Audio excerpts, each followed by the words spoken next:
नागा साधु एक ऐसा नाम जिसे सुनते ही मन में एक रहस्यमयी छवि उभरती है। नंगे शरीर, भस्म लिपटा तन, गले में रुद्राक्ष की माला, लहराते हुए लंबे जटाजूट और हाथ में त्रिशूल, ये वो विशेषताएं हैं जो नागा साधुओं को आम लोगों से अलग करती हैं। लेकिन यह जानना बेहद जरूरी है कि नागा साधु बनने की प्रक्रिया कितनी कठिन होती है और इसे साधारण जीवन जीने वाला कोई भी व्यक्ति नहीं अपना सकता। नागा साधु बनना किसी योद्धा से कम नहीं होता, बल्कि यह प्रक्रिया सेना के कमांडो ट्रेनिंग से भी अधिक कठोर होती है। इस संपूर्ण साधना पथ में उन्हें न केवल अपने भौतिक जीवन से दूरी बनानी पड़ती है, बल्कि मानसिक और आध्यात्मिक रूप से भी खुद को पूर्णतः परिवर्तित करना पड़ता है।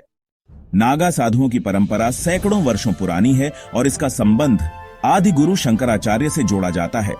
ऐसा कहा जाता है कि जब भारत में सनातन धर्म पर संकट के बादल मंडरा रहे थे और विदेशी आक्रमणकारी यहाँ के मठों और मंदिरों को नष्ट कर रहे थे, तब आदि शंकराचार्य ने नागा सन्यासियों की परंपरा की नींव रखी। इन साधुओं को आत्मरक्षा और धर्म की रक्षा के लिए विशेष रूप से प्रशिक्षित किया गया था।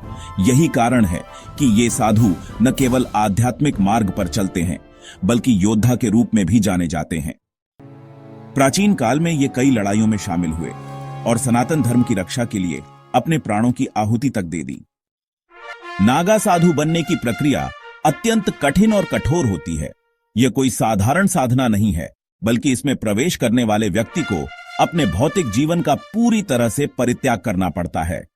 सबसे पहले व्यक्ति को एक अखाड़े में प्रवेश लेना होता है।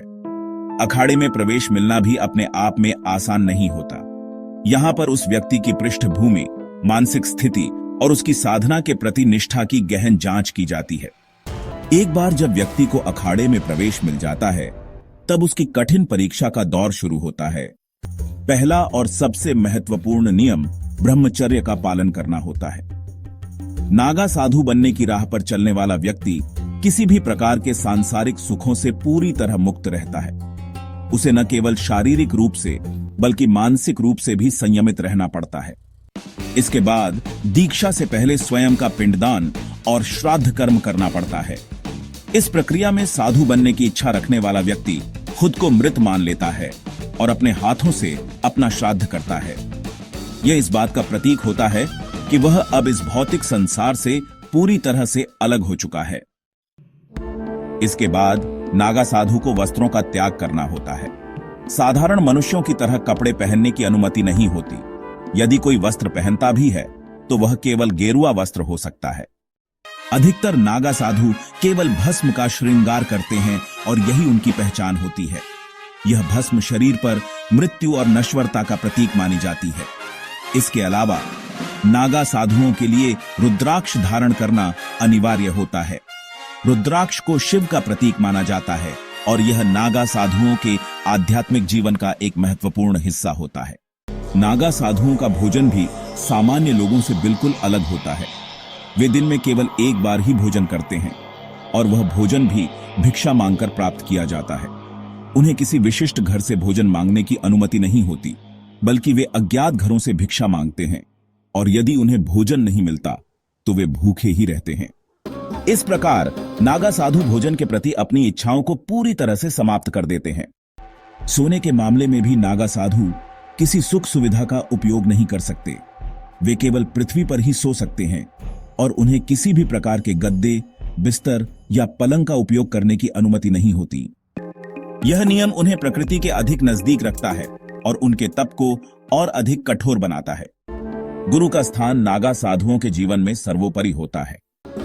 दीक्षा के बाद उन्हें जो गुरु मंत्र दिया जाता है, उसी में उनकी संपूर्ण आस्था होनी चाहिए। उनका भविष्य, उनकी तपस्या और उनका संपूर्ण जीवन इसी मंत्र पर आधारित होता है। वे किसी सांसारिक व्यक्ति को प्रणाम नहीं कर सकते, न ही किसी की निंदा कर सकते हैं। संन्यास की अवस्था में प्रवेश करने के बाद उनका संपूर्ण जीवन धर्म, योग और तपस्या को समर्पित हो जाता है। नागा साधु बनने के लिए व्यक्ति को कम से कम 6 महीने से 12 वर्षों तक कठिन ब्रह्मचर्य और तपस्या का पालन करना पड़ता है। इस दौरान उसके गुरु यह परखते हैं कि वह व्यक्ति वास्तव में इस कठिन साधना के योग्य है या नहीं। यदि वह इन परीक्षाओं में सफल होता है तो उसे नागा साधु के रूप में स्वीकार किया जाता है और उसकी विधिवत दीक्षा होती है। इस दीक्षा के दौरान उसे अखाड़े के ध्वज के नीचे 24 घंटे तक बिना कुछ खाए पिए खड़ा रहना पड़ता है। यह अंतिम परीक्षा होती है जिसमें उसके धैर्य और सहन शक्ति की परीक्षा ली जाती है। दीक्षा की सबसे कठोर प्रक्रिया में उसके सांसारिक जीवन के अंतिम प्रतीकों को भी समाप्त कर दिया जाता है। यह प्रक्रिया वेद मंत्रों के उच्चारण के साथ पूरी होती है और इस प्रकार वह पूरी तरह से नागा साधु बन जाता है। नागा साधु बनने के बाद भी उनकी तपस्या समाप्त नहीं होती। वे अपने अखाड़े के विभिन्न नियमों का पालन करते हुए अपनी तपस्या को और अधिक प्रखर बनाते हैं। वर्तमान समय में नागा साधुओं की भूमिका पहले जैसी नहीं रही, लेकिन आज भी वे कुंभ मेले जैसे धार्मिक आयोजनों में अपनी शक्ति और तपस्या का प्रदर्शन करते हैं। कुंभ मेले में नागा साधुओं का प्रवेश एक विशेष आयोजन होता है जिसे देखने के लिए लाखों श्रद्धालु उपस्थित रहते हैं। ये साधु केवल आत्मज्ञान के लिए नहीं बल्कि सनातन धर्म की रक्षा के लिए भी कार्यरत रहते हैं। कई नागा साधु आज भी हिमालय की गुफाओं में कठोर तपस्या कर रहे हैं, जहां सामान्य मनुष्य के लिए जीवित रहना भी संभव नहीं होता। नागा साधुओं का जीवन पूरी तरह से तपस्या, त्याग और साधना का प्रतीक है। वे सांसारिक मोहमाया से दूर रहते हैं और अपनी संपूर्ण शक्ति को आध्यात्मिक उन्नति में लगाते हैं।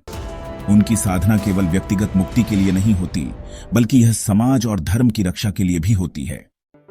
उनके कठोर जीवन और अनुशासन से हमें यह सीख मिलती है कि आत्म संयम और तपस्या से कोई भी मनुष्य अपने आध्यात्मिक लक्ष्य को प्राप्त कर सकता है। चैनल पर नए हो तो चैनल को सब्सक्राइब कर लेना और वीडियो को लाइक करना मत भूलना। आपका एक लाइक हमें आपके लिए ऐसे ही इंपॉर्टेंट वीडियो बनाने के लिए मोटिवेट करता है। Thank you for watching for Milty He Ugly Video Me.